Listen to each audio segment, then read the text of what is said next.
హర నమ పార్వతీపతయే హర హర మహాదేవ హర నమః సవిత్రే జగదేకచక్షుషే జగత్ప్రసూతిస్థితినాశహేతవే త్రయీమయాయ త్రిగుణాత్మధారిణే విరించి నారాయణ శంకరాత్మనే.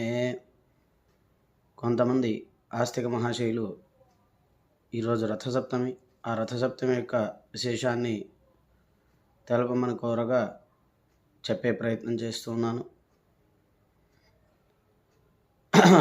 ప్రధానంగా మనం రథసప్తమి గురించి తెలుసుకునే ముందు కొన్ని విషయాలు తెలుసుకోవాలి. మనము భారతీయులము ప్రధానంగా ఆరాధన చేసేటువంటి దేవతలు ఏమిటి, అసలు ఆ దేవతా తత్వములు ఏమిటి అంటే,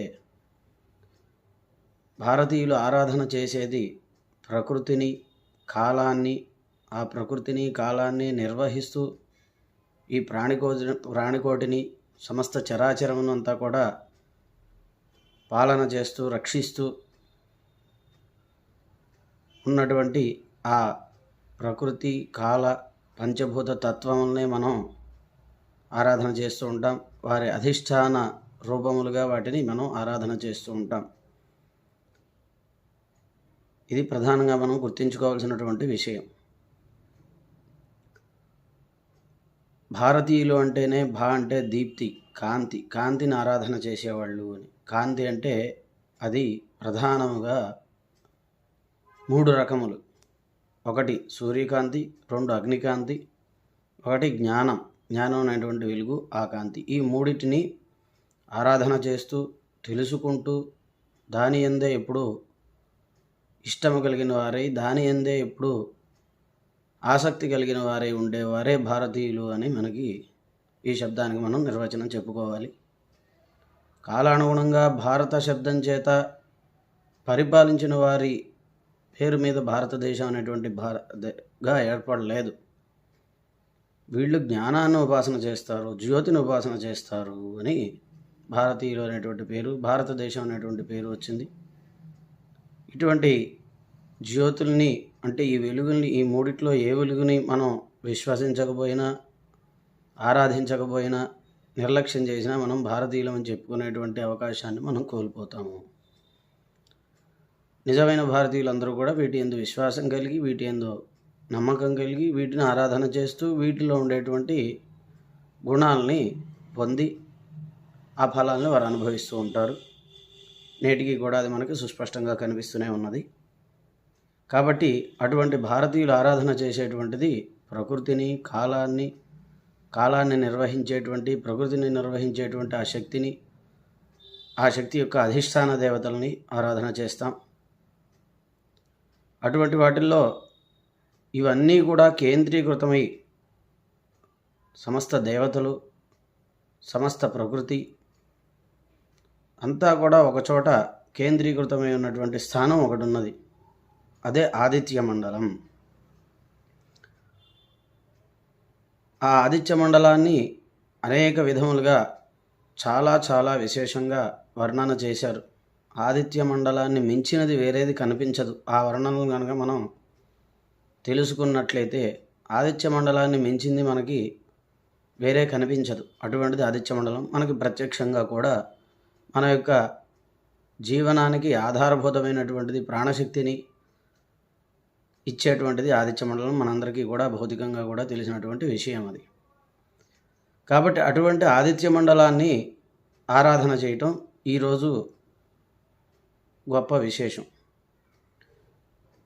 సృష్టి పరిణామ క్రమంలో మనం గమనించుకున్నట్లయితే ఉత్తరాయణం వచ్చిన దగ్గర నుంచి సృష్టి ఒక రకంగా ప్రారంభ కాలం అని చెప్పచ్చు.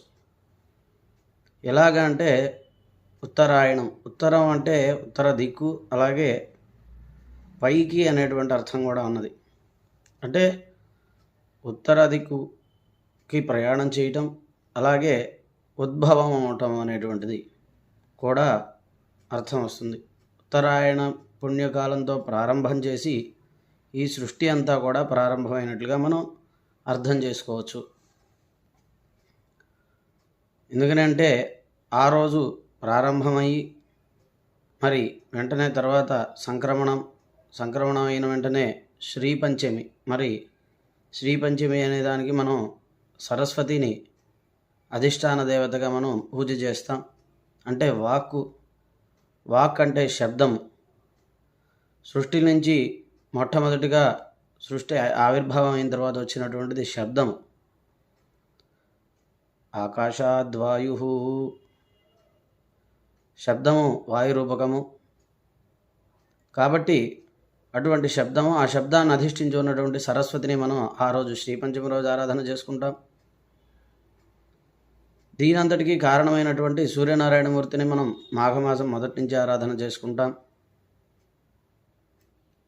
ఈరోజు ఈ ఆదిత్యుడు ఉద్భవించి తన యొక్క ప్రయాణాన్ని ప్రారంభించిన రోజు రథసప్తమి.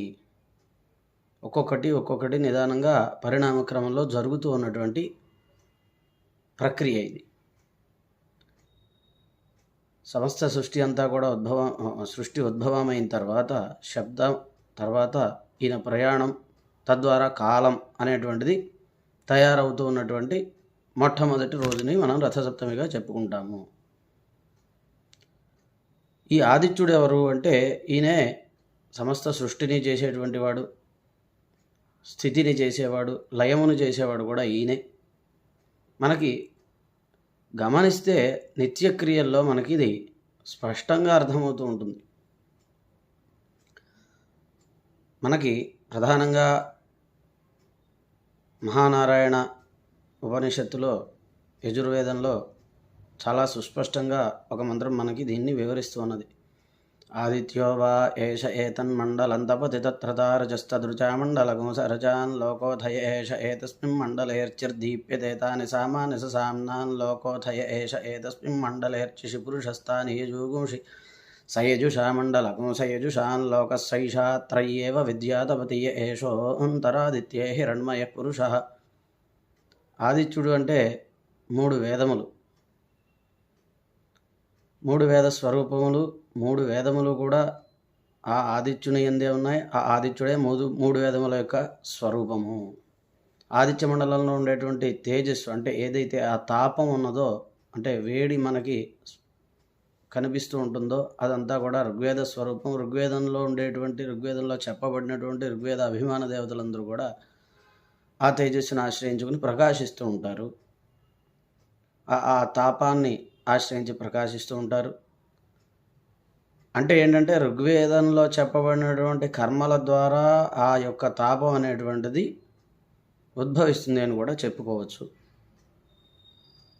అలాగే తేజస్సు, దీనివల్ల వచ్చేది ఏంటంటే తేజస్సు, ఆయనలో ఉండేటువంటి ఈ ప్రకాశం మొత్తం కూడా ఏమిటి అంటే సామవేద స్వరూపం. సామవేద అభిమాన దేవతలందరూ కూడా ఆ ప్రకాశాన్ని ఆశ్రయించుకుని ప్రకాశిస్తూ ఉంటారు. అంటే సామవేదోక్త కర్మల ద్వారా ఆ ప్రకాశం ఏర్పడుతుంది, తేజస్సు. ఇక ఆ ఆదిత్య మండలంలో కేశములతో సహా బంగారు మయమై ఒక పురుషుడు ఉంటాడు. ఆయనే నారాయణుడుగా మనం చెప్తాము. ఆయన్నే మనం ప్రతినిత్యము సబ్రహ్మ సశివస్సహరస్యేంద్ర స్వోక్షర పరమస్వరాట్ త్వం యజ్ఞస్త్వం వషట్కారస్త్వమింద్రస్త్వం రుద్రస్త్వం విష్ణుస్త్వం బ్రహ్మత్వం ప్రజాపతి అని ఇత్యాది నామాలతో మనం ప్రతినిత్యము కూడా ఏదైతే విరాట్ పురుషుణ్ణి, ఆ సర్వదేవత స్వరూపుడైనటువంటి నారాయణుడు అంటే సమస్త ప్రాణికోటి హృదయమునందు సంచరించేటువంటి వాడు నారాయణుడు. అటువంటి నారాయణమూర్తి ఆదిత్య మండలంలో హిరణ్యమయ పురుష రూపకంగా స్వయం ప్రకాశకుడై ఉంటూ సృష్టి స్థితి లయములను చేస్తూ ఉన్నాడు.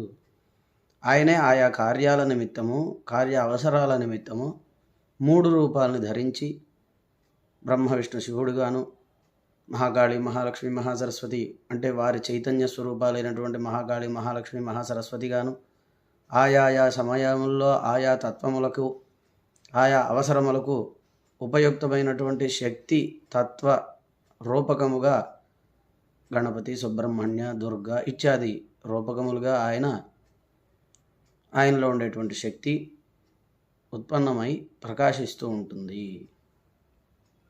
అటువంటి సర్వదేవతాత్మకుడు, సర్వవేదాత్మకుడు అంటే ఆదిత్య మండలం, వేదమండలం, దేవమండలం జ్యోతిర్మండలం, జ్యోతిషాన్ జ్యోతి, ఆదిత్య మండలాన్ని మించినటువంటి వెలుగు ఇంకెక్కడా లేదు. ఇందాక చెప్పుకున్నటువంటి అగ్ని కూడా ఆదిత్య స్వరూపమే. మనం సరాసరి ఆదిత్యుడిని కళ్ళతో మనం పూర్తిగా చూడలేము. సరాసరి అక్కడికి వెళ్ళి ప్రత్యక్షంగా ఆరాధన చేయలేము. ఇక్కడి నుంచి నమస్కారం చేస్తాం, అర్ఘ్యం ఇస్తాం. కానీ భూలోకంలో ఉండేటువంటి ఆదిత్యుడు అగ్ని. అందుకే అగ్ని ఆరాధన. ప్రతివారు కనీసం భారతీయుల్లో దీపారాధన అయినా చేయకుండా ఉండేటువంటి వారు ఉండరు. ఉన్నారు అంటే వారు భారతీయులుగా చెప్పబడరు. దీపారాధన మొదలుపెట్టుకొని గొప్పవైనటువంటి యజ్ఞయాగాదుల దాకా మనకి అగ్ని ఆరాధన చెప్పబడింది భూలోకంలో.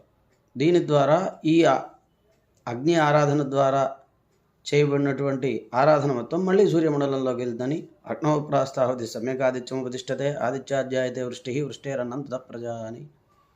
అగ్నిలో మనం ఇచ్చినటువంటి ఆహుతులు, అగ్నిని మనం ఎప్పుడైతే శాశాస్త్రీయమైనటువంటి అగ్నిని మనం ఎప్పుడైతే ప్రజ్వలింపజేశామో దానిలో ఉండేటువంటి ధూమం అంతా కూడా ఇచ్చిన ఆహుతులు కానీ ఆ అగ్ని యొక్క తేజస్సు కానీ ధూమం కానీ మొత్తం సూర్యమండలానికి వెళ్తుంది. అది ఎంత అగ్ని అయితే అంత అగ్ని. దీపారాధనతో వచ్చే అగ్ని కూడా సూర్యమండలానికి వెళ్తుంది. అదంతా కూడా వృష్టికారకమై అవుతుంది. తల్లి మళ్ళీ మనకి అది మంచి అన్నాన్ని ఇస్తుంది, తద్వారా మంచి ఆరోగ్యాన్ని ఇస్తుంది.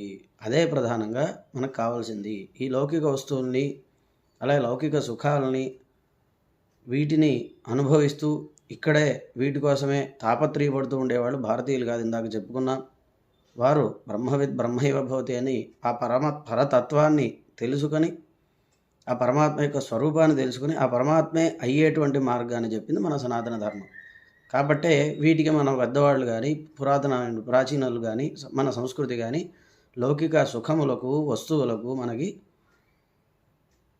ప్రాధాన్యత ఇవ్వకుండా మనం ఎంతవరకు ఉండాలో మనకి ఎంతవరకు కావాలో నిక్కచ్చిగా అంతవరకే ఉంటూ వస్తువుల్ని మనం అలాగే మనం ఇందాక చెప్పుకున్నటువంటి ప్రకృతి, ఆ ప్రకృతిని పాడు చేయకుండా ఆ ప్రకృతిలో ఉండేటువంటి శక్తిని మనం పొందుతూ దానికి కూడా మళ్ళీ పుష్టిని కలిగిస్తూ ఎప్పటికప్పుడు ప్రకృతికి కూడా పుష్టిని కలిగించేటువంటి ప్రక్రియల ద్వారా మోక్షాన్ని పొందేటువంటి మార్గాన్ని మనకి ఋషులు ఉపదేశించారు. అటువంటి ప్రకృతి శక్తులే రూపములుగా మనకి దేవతలుగా వర్ణింపబడుతూ ఉంటారు. ఎందుకనంటే ఇప్పుడు మనకి ఒక వస్తువు ఉన్నది. ఉదాహరణకి ఇప్పుడు మనం వాడుతూ ఉన్నటువంటి ఫోన్ని తీసుకుందాం. ఈ ఫోన్లో మనకి కనిపిస్తూ ఉన్నది చిత్రం, కనిపింపచేస్తూ ఉన్నది వెనకాల ఒక సూక్ష్మ ప్రక్రియ. దాన్ని మనం చిప్ అంటాం, బోర్డ్ అంటాం. అదంతా కూడా సాఫ్ట్వేర్. అది చేస్తూ ఉన్నదేంటి? ఒక రూపాన్ని తయారు చేస్తూ ఉన్నది. ఇది కూడా అంతే. ఆ ప్రకృతి మనకు అర్థం అవ్వాలి అంటే ఒక రూపాన్ని ధరిస్తుంది. మనం ప్రకృతి ద్వారా ఏర్పడ్డాం. అలాగే ఈ వస్తువులన్నీ ప్రకృతి నుంచే వచ్చాయి. ప్రకృతి భిన్నమైనటువంటివి కానీ ప్రకృతిలో లేనటువంటిది గొప్పది మనం ఏం కనుక్కోలేదు.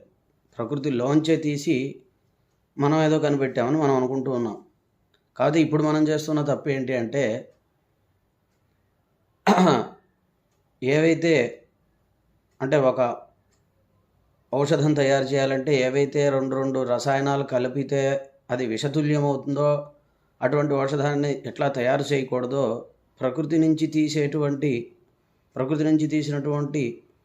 ఉపకరణాలతో, అంటే ఇనుము అనుకోండి, ఖనిజాలు అనుకోండి, ఏవైనా అనుకోండి, వాటితో ప్రకృతి వినాశకరమైనటువంటి వస్తువులు మనం తయారు చేసుకుంటున్నాం. ప్రధానంగా వాహనాలు అనుకోండి, కాలుష్యం, ఇది పంచభూతాలని ప్రధానంగా తగలేస్తున్నటువంటిది వాహనాలు, ప్లాస్టిక్, ఇటువంటివన్నీ. అంటే ప్రకృతి నుంచి తీసిన వస్తువులతో ప్రకృతిని హింసించేటువంటి వస్తువుల్ని మన తెలివితో మనం తయారు చేసుకుంటూ దాన్ని విజ్ఞానం అనుకుంటూ వాటి గురించే చదువుకుంటూ వాటి కోసమే పరిగెత్తుతూ వాటి కోసమే జీవిస్తూ వ్యవసాయాన్ని వదిలేసి నగరాల చుట్టూ తిరుగుతూ ఏదో ఒక విదేశీ కంపెనీ కిందో పెద్ద కంపెనీ కిందో మనం మన సొంత వృత్తులన్నింటినీ వదిలేసుకుంటూ వారి దగ్గర మనం కూలీలుగా ఉంటూ అదే గొప్పదిగా భావిస్తూ వాటి గురించి చదవలసినటువంటి విద్యలనే జ్ఞానంగా భావిస్తూ అదే చదువుకుంటూ ఉన్నాం. అటువంటి విధానాన్ని మన సనాతన సాంప్రదాయం చెప్పలేదు. అది ప్రత్యక్షంగా అందరికీ కనిపిస్తున్నటువంటి విషయమే. కాబట్టి అటువంటి ప్రకృతే మనకి అర్థమవటానికి ఈ రూపాల్లో ఉద్భవించి వారినే దేవతా రూపములుగా మనం ఆరాధన చేస్తూ ఉన్నాం. అంటే అటువంటి ప్రధానమైనటువంటి ప్రకృతి అంతా కూడా ఈ సృష్టి స్థితి లయములన్నీ కూడా చేస్తున్నటువంటి వాడు ఆ సూర్యభగవానుడు. అటువంటి సూర్యభగవానుడు ఈరోజు సప్తమి రోజు ప్రయాణాన్ని ప్రారంభం చేశాడు, కాలచక్రాన్ని ప్రారంభం చేశాడు అని అనుకోవాలి. అంటే ఏమిటి, ఎందుకని అంటే ఆయన అశ్వములుగా, ఇప్పుడు మనకి అశ్వములు అంటే ఏమిటి, అసలు దీనికి 7 అనేటువంటి పేరు, సప్తమి. ఈ 7కి అలాగే సృష్టిలో అన్ని సంఖ్యలకి గొప్ప గొప్ప విశేషాలు ఉన్నాయి. కానీ 3కి 5కి 7కి ఇంకా చాలా గొప్ప విశేషం ఉన్నది. ఏమిటంటే 3 త్రిగుణములు, త్రిమూర్తులు, అలాగే 3 కాలములు. ఇవి చాలా ముఖ్యమైనటువంటివి, గొప్పవైనటువంటివి సృష్టి నిర్వహణలో.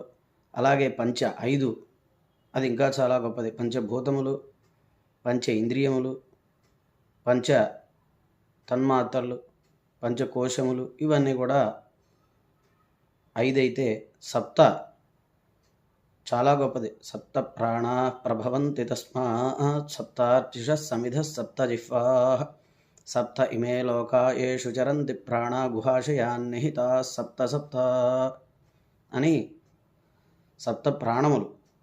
ప్రాణములంటే మనకి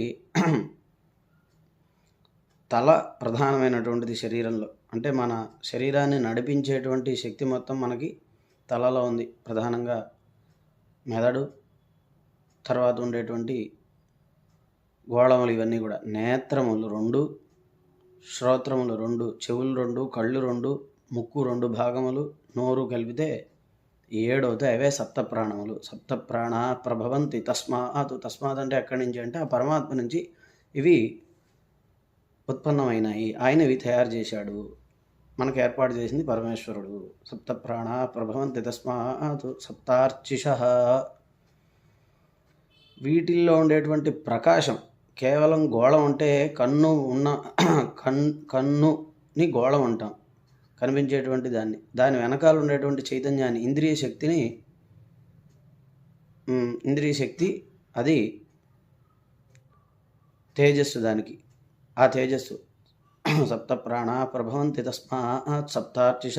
ఏదైతే దానిలో ఇంద్రియ శక్తి ఉంటే, అంటే కన్ను కనిపిస్తూ ఉంటే, కేవలం కన్ను కనిపిస్తూ ఉన్నా కూడా దృష్టి లేని వారు ఉంటారు. అంటే దాంట్లో ఇంద్రియ శక్తి లేదు అని అర్థం. కేవలం గోళం మాత్రం అంటే కన్ను అనేటువంటి వస్తువు ఉంటే సరిపోదు, దాంట్లో ఇంద్రియ శక్తి కూడా ఉండాలి. అంటే కన్నును ఏర్పాటు చేసేవాడు, దాంట్లో ఉండే ఇంద్రియ శక్తిని ఏర్పాటు చేసేవాడు కూడా పరమేశ్వరుడే. సప్త ప్రాణ ప్రభవంతి తస్మాత్ సప్తార్చిష సమిధ. ఈ సమిత్ శబ్దం చేత వీటి ద్వారా ఏవైతే మనకి విషయములు గోచరిస్తూ ఉన్నాయో ఇవన్నీ కూడా వాటికి ఇంధనములు, అంటే సమిధ స్థానీయములు, అవి విషయములు అన్నమాట. విషయములన్నీ కూడా ఈ 7 ద్వారా గ్రహింపబడతాయి. అంటే జ్ఞానేంద్రియాలు, ఇవన్నీ కూడా జ్ఞానేంద్రియాలు అంటాం. అందుకే స్మాత్ సప్తార్చిష సమిధ సప్త జిహ్వా. ఇందాక చెప్పుకున్నాం అగ్ని సూర్యులకు అభేదం అని.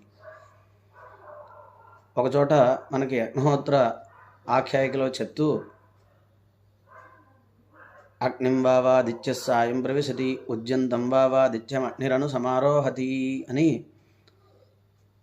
సాయంత్రం పూటేమో సూర్యకాంతి, సూర్య తేజస్సు అంతా కూడా అగ్నిలో ఉంటుందిట. ఉదయం పూటేమో ఇదంతా కూడా అగ్ని తేజస్సు, సూర్య తేజస్సు కలిసి సూర్యుల్లో ఉంటాయట. అంటే అగ్ని సూర్యులకి అభేదం. అటువంటి సమిధ సప్త జిహ్వా. అలాగే ఇంకో మంత్రంలో చెప్తున్నారు, 7 ప్రధానమైనటువంటి నాలుకల చేత అగ్నిహోత్రుడు ఈ యొక్క మనం ఏవైతే దేవతలకు ఆహుతులు ఇస్తామో అవన్నీ కూడా సూర్యమండలానికి చేరుస్తాడు అని చెప్పి 7 నాలుకలు అని చెప్పి సప్తజిహ్వుడుగా ఆయన్ని మనం కీర్తించడం మనకు తెలుస్తూనే ఉంది. సప్తజిహ్వాయ నమః అని అగ్ని ఆరాధన చేసే ప్రతి వారు కూడా ఆ నామం చెప్పి అగ్నికి నమస్కారం చేస్తారు. తస్మాత్ సప్తార్చిష సమిధ సప్తజిహ్వా సప్త ఇమే లోకా. 7 లోకములు ఊర్ధ్వలో. ఈ సప్తలోకములు భూ భువ సువ మహ జన తప సత్యం, ఈ 7 లోకాలు కూడా ఊర్ధ్వలోకములు. తస్మాత్ సప్తార్చిష సమిధ సప్తజిహ్వా సప్త ఇమే లోకా యేషు చరంతి ప్రాణా గుహాశయాం. ప్రాణాహ, వీటిలో ఉన్నటువంటి ప్రాణులందరినీ కూడా ఆయనే నడిపిస్తూ ఉన్నాడు. వీటిని ఈయన ఎలా తెలుసుకుంటా ఆయన నడిపించేటువంటి ఆయన్ని అంటే మన బుద్ధి ద్వారా, అతీంద్రియ బుద్ధి ద్వారా మాత్రమే. గుహాశయాన్నిహిత, వాటిని అలా మాత్రమే తెలుసుకోగలం. అలాగే సప్త ఋషులు, సప్త ఋషులు, సప్త సముద్రాలు, ఇంకా కూడా ఉన్నాయి సప్త ధాతువులు. మన శరీరంలో ప్రధానమైనటువంటి సప్త ధాతువులు, వీటి ద్వారానే శరీర నిర్మాణం జరుగుతుంది. అటువంటి గొప్పదైనటువంటి సప్త సంఖ్య. అటువంటి సప్త సంఖ్యకి చాలా ప్రాధాన్యం ఉన్నది.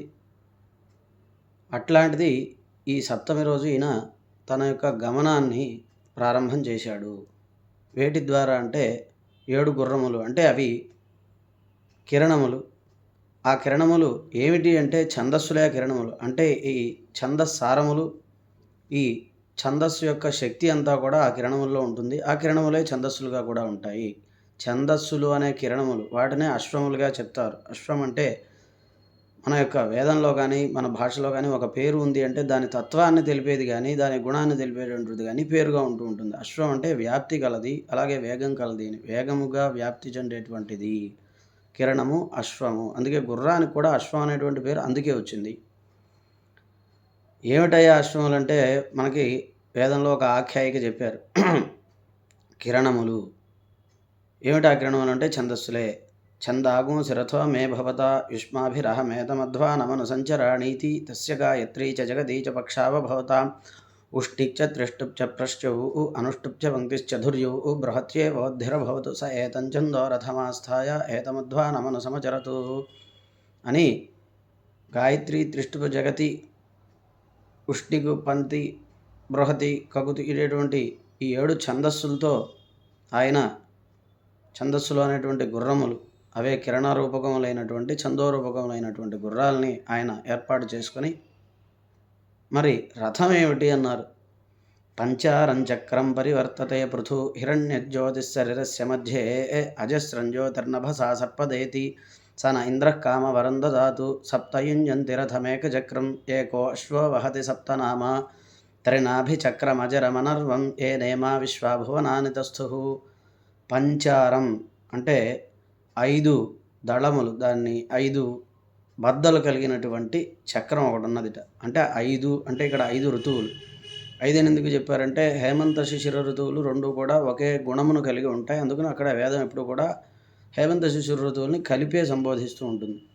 అందుకని 5 అంటే అక్కడ 6. ఆ 6 ఋతువులు దళములుగా అంటే బద్దలుగా కలిగినటువంటి చక్రం ఒకటి ఉన్నది. ఏమిటి అంటే అది కాలచక్రం. పంచారం చక్రం పరివర్తతే పృథు. ఈ చక్రం విస్తారమైనటువంటి ఆకాశంలో తిరుగుతూ ఉన్నదిట. ఎట్లాగా హిరణ్యజ్యోతిశరీరస్య మధ్యే మేఘకారకమైనటువంటి వృష్టికారకమైనటువంటి మేఘ మండలంలో హిరణ్యజ్యోతి మెరుపు రూపకంగా, అంటే మెరుపు హిరణ్యజ్యోతి, మెరుపుతో కూడినదై, అంటే వర్షాన్ని కాలాన్ని కల్పిస్తూ వృష్టిని కల్పిస్తూ ఉన్నదై హిరణ్యవర్ణములో, అంటే శుద్ధమైనటువంటి హిరణ్యవర్ణంలో ఉన్నదై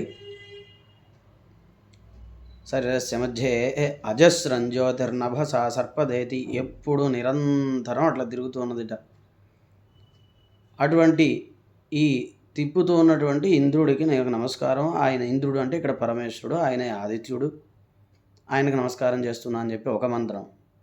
తన ఇంద్ర కామ వరందదాతు, ఆయన మాకు సకల క్షేమమును కలిగించుగాక అని అక్కడ నమస్కారం చేస్తున్నారు. అటువంటి కాలచక్రానికి, కాలచక్ర నిర్వాహకుడైనటువంటి పరమేశ్వరుడికి, ఇంద్రుడికి.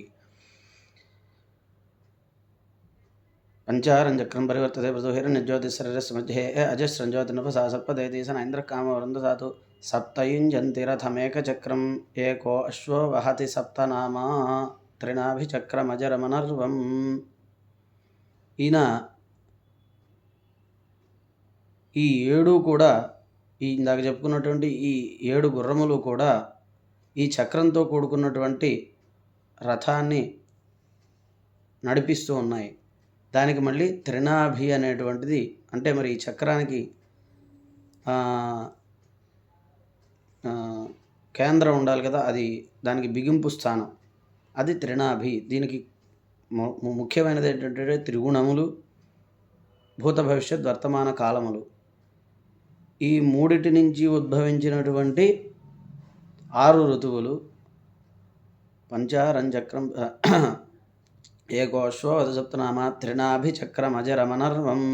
ఆ త్రినాభితో కూడుకున్నటువంటి 3 గుణములు సత్వరజస్ తమో గుణములు భూత భవిష్యత్ వర్తమాన కాలములని తయారు చేస్తూ ఋతువులతో కూడుకున్నటువంటి సంవత్సర చక్రం అనేటువంటి చక్రం కలిగినటువంటి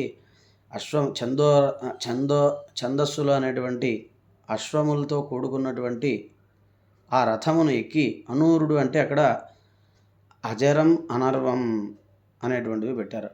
అజరం ఎప్పుడూ కూడా అది ఆగదు. ఆ చక్రం దానికి ఎప్పుడు కూడా కాలచక్రం ఆగితే కనుక అయిపోయినట్లే, అప్పటితో మనకి సృష్టి ఆగిపోయినట్లే, ప్రళయం వచ్చినట్లే. కాబట్టి ఆ కాలచక్రం ఎప్పటికీ కూడా ఆగదు. అజరం ఎప్పుడు కూడా అది ఆగకుండా తిరుగుతూ ఉంటుంది. అనర్వం దాన్ని ఎవరు కూడా ఆపలేరు. అటువంటి వాడు అనూరుడు అనే ఆ అనర్వం దగ్గర నుంచే అనూరుడుగా మనకి అది రూపాంతరం చెందింది. అంటే ఆ అనూరుడు ఆయనకి స్థిరత్వం ఉండదు. అంటే అందుకే ఊరువులే ఉంటారు. అనూరుడు అంటే ఎందుకంటే కాళ్ళు ఉంటాయి కదా, ప్రతిష్ట అంటే నిలకడ. ఆయన నుంచోవడం అనేది ఉండదు. ఆయన ఓడించలేరు, ఆగడు, ఆయన ఎవరు కూడా ఆపలేరు. అటువంటి సారథి కలిగినటువంటి ఈ కాలచక్రం అనేటువంటి రథాన్ని ఎక్కి ఆయన ఈ కాలాన్ని అలాగే ఈ సృష్టి మొత్తాన్ని కూడా నిర్వహిస్తూ తిరుగుతూ ఉన్నాడు. ఇంకా గొప్పదైనటువంటి మంత్రం ఉన్నది. సప్తత్వ హరితోరథే వహంతి దేవసూర్య. మనకి మహాసౌర మంత్రంలో ఇదొక ఇక్కడ కూడా మనకి తెలుస్తుంది. సప్తత్వ హరితోరథే వహంతి దేవసూర్య. 7 కిరణములు మిమ్మల్ని ఆ సూర్యమండలాన్ని అక్కడ నిలబెట్టి అవి ఆయన గమనానికి సహకరిస్తూ ఉన్నాయి. అలాగే ఈ సూర్యుడు ఇంకా ఎటువంటి వాడు అంటే ఒక్క చిన్న ఉదాహరణతో చాలా పెద్ద తత్వాన్ని మనకు ఒక మంత్రం చెప్పింది. ఇది మనం రోజు కూడా ప్రతినిత్యం సంధ్యోపాసనలో వాడుతూ ఉంటాం. చిత్రం దేవానాముదగాదని కంజక్షర్మిత్రస్య వరుణస్యాగ్నే ఆప్రాద్యావా పృథివీ అంతరిక్షకం సూర్య ఆత్మ జగతస్థస్థుషశ్చ. ఈయన కిరణములు చిత్రమైనటువంటివి, అంటే చాలా విశేషమైనవి, గొప్పవి. అవి చేసినటువంటి పనిని ఎవరు చేయలేరన్నమాట. చిత్రం దేవానాముదగాదనీకం. ఆ యొక్క కిరణముల యొక్క సమూహం అది ఎటువంటిది అంటే ఈ సూర్యుడి యొక్క కిరణములు ఎటువంటివి అంటే చక్షుర్మిత్రస్య వరుణస్యాగ్నే. మిత్రుడు, వరుణుడు, అగ్ని ఇటువంటి వారితో కూడుకుని ఉపలక్షణమైనటువంటి ఏదైతే ఈ ప్రపంచం మొత్తం దేవతలు, ప్రపంచము, జగత్తు అంతా ఉన్నదో వాటన్నిటికీ కూడా చక్షుస్థానీయమైనటువంటిది ఈ వెలుగు, ఈ సూర్యుడు, సూర్యమండలము అని చెప్పి ఆ మంత్రంలో ఇది కూడా మనం సంధ్యోపాసనలో వాడుతూ ఉంటాం. చక్షుర్మిత్రస్య వరుణస్యాగ్నే ఆప్రాద్యావా పృథివీ అంతరిక్షం. ఈ కిరణములు మొత్తము అన్ని లోకములని కూడా ఇవి వ్యాపించి ఉన్నాయి. ఈ కిరణములు అన్ని లోకములకు కూడా వ్యాపించి అన్ని లోకములని కూడా ప్రకాశం చేస్తున్నాయి. కేవలం భూలోకమనే కాదు, ఇందాక చెప్పుకున్నటువంటి 7 లోకములని కూడా ఇవి ప్రకాశింపజేస్తున్నాయి. అధోలోకములను కూడా ప్రకాశింపజేస్తున్నాయి. సూర్య ఆత్మ జగతస్థస్థుషశ్చ. ఇంకా అది ఇది అని కాదు, ఆత్మ సూర్యుడు ఆత్మ, వేటికి జగత తస్థుషశ్చ కదిలే వాటికి, కదలని వాటికి అన్నిటికీ కూడా ఆత్మ. ఆయనే అంతర్యామిగా ఉంటూ సర్వప్రాణుల్లో అంతర్యామిగా జీవశక్తిగా ఉంటూ ఆయనే ఈ సృష్టిని అంతా కూడా చేస్తూ సర్వప్రాణుల్ని పోషిస్తూ ఆయన ఉన్నాడు అని చెప్పి మనకి తెలుస్తూ ఉన్నది వేదముల ద్వారా. కాబట్టి అటువంటి వేదాత్మకుడు, వేదస్వరూపుడు, సర్వదేవ స్వరూపుడు, సర్వదేవతలకు అధిష్టాన స్థానమైనటువంటి మండల స్వరూపము ఆదిత్య మండలము. అటువంటి ఆదిత్య మండలము ఛందోరథాన్ని ఎక్కి ఛందస్సులు అనేటువంటి అశ్వముల ద్వారా, కాలము అనేటువంటి రథము ద్వారా ఈ కాలాన్ని అలాగే సృష్టిని నిర్వహిస్తూ తిరుగుతూ ఉన్నాడు. మనకి ఇంకొక చోట ఇంకా స్పష్టంగా ఋగ్భిపూర్వాణ్ణే దివిదేవ ఈయతే యజుర్వేదే తిష్టతి మధ్యే అన్నః సామవేదేన స్తమయే మహీయతే వేదైరశూన్యస్త్రిభిరేతి సూర్య అని ఉన్నది. అంటే ఋగ్దేవత ఋగ్వేదంతో కూడుకుని ఉన్నవాడై ఆయన ఋగ్వేద శక్తితో, ఋగ్వేదంలో చెప్పబడినటువంటి వైదిక కర్మల యొక్క తేజస్సుతో, ఆ చైతన్యంతో ఆయన పూర్వాణంలో ప్రాతకాలంలో సంచరిస్తూ ఉంటాడు. యజుర్వేదే తిష్టతి మధ్యే అన్నః. యజుర్వేదంలో చెప్పుకున్నటువంటి కర్మలు, యజుర్వేదంలో చెప్పుకున్నటువంటి కర్మల ద్వారా వచ్చినటువంటి తేజస్సు యజుర్వేదముతో కూడుకున్నవాడై ఆయన మధ్యం దినంలో సంచారం చేస్తూ ఉంటాడు. సామవేదేన అస్తమయే మహీయతే. అస్తమయ సమయంలో ఆయన సామవేదంతో కూడుకుని ఉన్నవాడై సామవేద క్రియల ద్వారా వచ్చినటువంటి తేజస్సుతో ప్రకాశిస్తూ ఆయన సాయంత్రం పూట సంచరిస్తూ ఉంటాడు. వేదైరశూన్యస్త్రిభిరేతి సూర్య. ఎప్పుడూ కూడా వేదము లేకుండగా, వేదోక్త కర్మలు కాకుండగా, వేదరహితంగా ఆయన సంచారం అనేటువంటిది ఉండదు. అందుకే ఎప్పుడు కూడా మనం ఇది కర్మభూమి. మనం సంధ్యావందనాది నిత్యక్రియలు త్రికాలమైందు ఎవరి విహితాన్ని అనుసరించి ఎవరికి ఏదైతే విహితమైందో వారు తప్పనిసరిగా వారు ఆ సంధ్యా సమయంలో తప్పనిసరిగా సూర్యారాధన చేయాలి. ఎవరికి విహితమైనటువంటి కర్మలు వారికి ఖచ్చితంగా ఉన్నాయి. కేవలం బ్రాహ్మలే చేయాలనేటువంటి విషయం ఎక్కడా లేదు. ఎవరికి వారి ఆశ్రమ ధర్మాలని, వర్ణాశ్రమ ధర్మాలను బట్టి వారికి ప్రతి వారికి కూడా ఈ ఆరాధన చెప్పబడింది. అది తెలుసుకుని మనం చేయాలి. అలాగే లౌకికంగా ఈరోజు మనకు అనేక ప్రశ్నలు ఉత్పన్నం అవుతూ ఉంటాయి. సూర్యుడికి ఉషాదేవి భార్య ఏమిటి, అశ్విని దేవతల కుమారులు ఏమిటి, వాళ్ళ పుట్టుకలు ఏమిటి అని. ఎప్పుడూ కూడా దేవతలకి ఏదైతే విశేష శక్తి ఉంటుందో వారిని పత్నులుగా అభివర్ణిస్తారు. ఆయనకి ఉషఃకాలం, సూర్యుడికి అంటే ముందు ఇంకొంచెం తెల్ల కాంతి కూడుకున్నటువంటి కాలం ఒకటి ఉంటుంది, అది ఉషఃకాలం. ఆ సమయంలో ఈ అశ్విని దేవతల యొక్క సంచారం ఉంటుంది. ఆ అశ్విని దేవతలు అంటే ఈ సూర్యకిరణాల్లో విశేషమైనటువంటి శక్తి కలిగినటువంటి ప్రేరక కిరణాలు. అవి మనకి అందుకే ఉషఃకాలంలో మేల్కొని ఉండాలి, లేవాలి. లేచి చదువుకునేవారు చదువుకుంటారు. లేచి ఉన్నట్టే మన యొక్క శరీరము, మన యొక్క మెదడు, బుద్ధి చైతన్యంగా ఉంటే ఆ చైతన్యాన్ని మనం పొందగలుస్తాము. మనం నిద్రపోతూ ఉంటే మన బుద్ధి కూడా నిద్రాణంగా ఉంటుంది అని మన పెద్దలు మనకి ఇప్పుడు ఇవన్నీ మనకి ఆచార వ్యవహార రూపకంగా చెప్పారు. ఇందాక చెప్పుకున్నాం. ఇలాంటివి కూడా మనకి స్వరూపకంగా ఆలోచించినప్పుడు, ఎందుకంటే ఆ కిరణములు ఇవి స్వరూపకంగా వచ్చినప్పుడు వారిని కుమారులుగా, భార్యలుగా చెప్పడం అనేటువంటిది మనకు అర్థం అవడానికి, అవగతం అవడానికి, అలాగే పురాణాల ద్వారా మనకి ఇలా చెప్పబడ్డాయి. అంటే ప్రకృతిని మనం దాంట్లో ఒక సృష్టి జరగాలి అంటే ఒక 2 సంగమం జరగాలి. ఉదాహరణకి మనకి ఏమన్నా ఒక మందు పుట్టాలి అంటే, ఒక ఔషధం తయారు చేయాలంటే 2-3 కెమికల్స్ కలిపితే మందు తయారవుతుంది. దానికి మనం మందు అని పేరు పెడతాం. అవి ఎందుకు కలవాలి, ఎంత పరిమాణంలో ఏవేవి కలవాలి అంటే ఆ తత్వాలు దాంట్లో ఉండేటువంటి గుణాన్ని బట్టి మనం కలుపుతాం. అట్లాగే ఇవి కూడా అంతే. దేవతా తత్వములు వారు వీరితో సంగమించారు, వీరు వారితో సంగమించారు, మగవాళ్ళిద్దరైనటువంటి హరిహరులు సంగమించారు అనేటువంటి కుతర్కాలు మనకి ఈ లోకంలో వినిపిస్తూ ఉన్నాయి. ఇవన్నీ కూడా ఏంటి అంటే, ఒక సృష్టిలో ఒక శక్తి ఉద్భవించాలి అంటే ఒక 2 శక్తుల సంగమం కావాలి. ఆ శక్తి ఎటువంటిది ఉద్భవించాలో అటువంటి శక్తుల సంగమం కలిగినప్పుడు ఆ శక్తి ఉద్భవిస్తుంది తప్ప వేరే రకంగా అది ఉద్భవించదు. ఒకవేళ ఉద్భవిస్తే అది వ్యతిరేకం అవుతుంది. దీన్ని మనం అర్థం చేసుకోవాలి తాత్వికంగా. దాన్ని స్వరూపకంగా చెప్పినప్పుడు వారు హరిహరులు సంగమించారనో, మరి ఉషాదేవి సూర్యుడు సంగమించారనో, ఆయా కాలమాన పరిస్థితులను బట్టి ఆ వర్ణన అలా జరుగుతూ ఉంటుంది. ఇది ప్రధానంగా మనం గుర్తుపెట్టుకొని, మనల్ని ఎవరైనా ఇట్లాంటి కుతర్క వితర్క వితండవాదాలు చేసినప్పుడు వారికి మనం సమాధానం చెప్పేందుకు మనం తెలుసుకుని సిద్ధంగా ఉండాలి, అలా సమాధానం చెప్పాలి.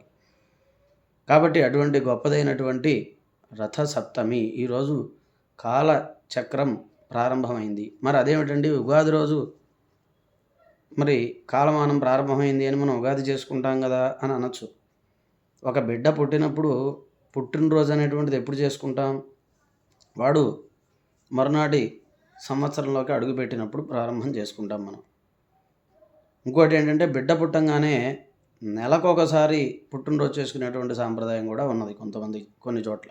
అంటే ఏంటి అంటే, ఒక మార్పు జరగంగానే దాన్ని మనం గుర్తుపెట్టుకొని చేస్తాం. అంటే ఒక ఋతువు మారుతుంది వెంటనే, అప్పుడు మనం ఉగాదిగా దాన్ని మనం చేసుకుంటాము. పైగా అప్పుడు కాలంలో కొన్ని మార్పులు వస్తాయి. కొన్ని గణనల ప్రకారం మనం అక్కడి నుంచి మనకు అర్థం అవటానికి, అలాగే గణనకి సౌకర్యానికి అక్కడి నుంచి గణనలు తీసుకుంటాం కాబట్టి ఆ రోజున మనం ఉగాదిగా చేసుకుంటాం. కానీ తాత్విక దృష్ట్యా చూస్తే మాఘంతోనే, పైగా ఇంకో మాట కూడా ఉంది, మాఘాద్యాహ పంచవసంతాహ అని కూడా, అంటే వసంత ఋతువుతో సమానమైందే మాఘమాసం కూడా అనేటువంటి మాట ఒకటి ఉన్నది.